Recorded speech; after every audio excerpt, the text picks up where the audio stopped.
My name is Zoriah. I'm a photojournalist and war photographer. Right now I'm working on a photographic project for the Gapminder organization. It's a Swedish organization, and we're currently doing a project photographing all around the world, trying to show the lives of people from all different income levels.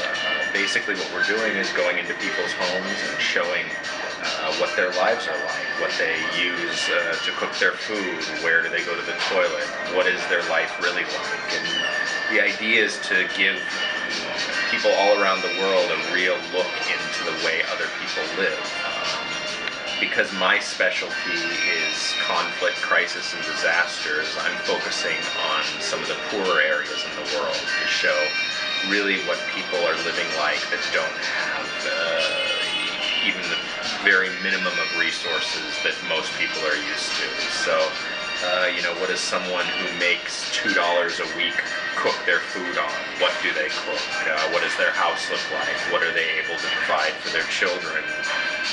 These are the questions that I think we're hoping to answer with our photographic and video documentation.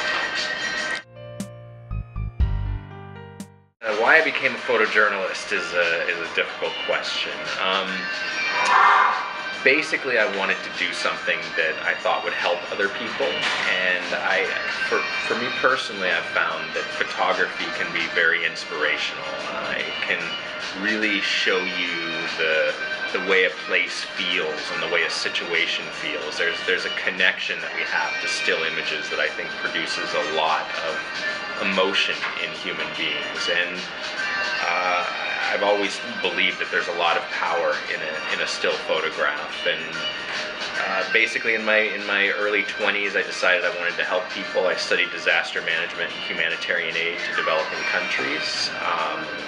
It didn't work out. I decided that working for large organizations, aid organizations, wasn't for me. I don't really like having a boss over me at all times, and I don't like deciding what project is meaningful and what's not. So I decided to pick up photography, which had been a love of mine for many, many years.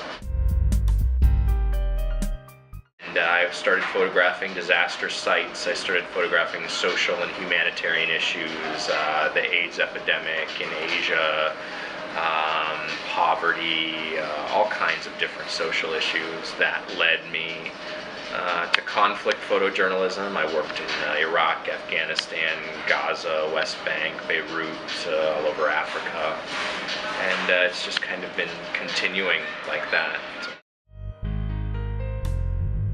And it's a difficult job, but I think that there's really a lot of good that can come from photography, so I try to keep doing this work.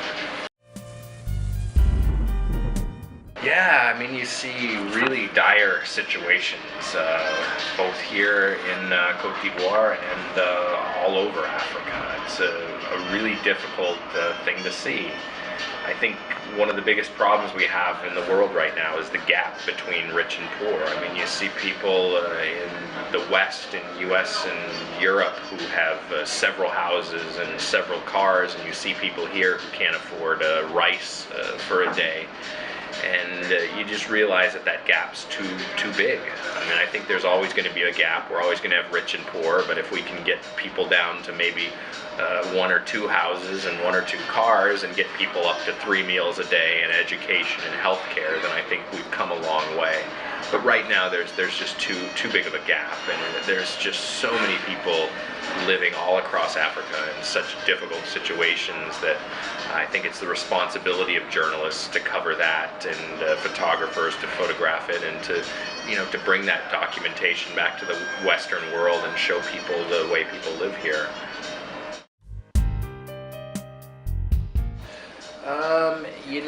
There's not a lot that shocks me anymore. I bet. Seen it all, huh? I think maybe I can get about a half a shock once every year, once every 2 years, something like that. So I wouldn't say that I've found anything very shocking here in the Ivory-Coast.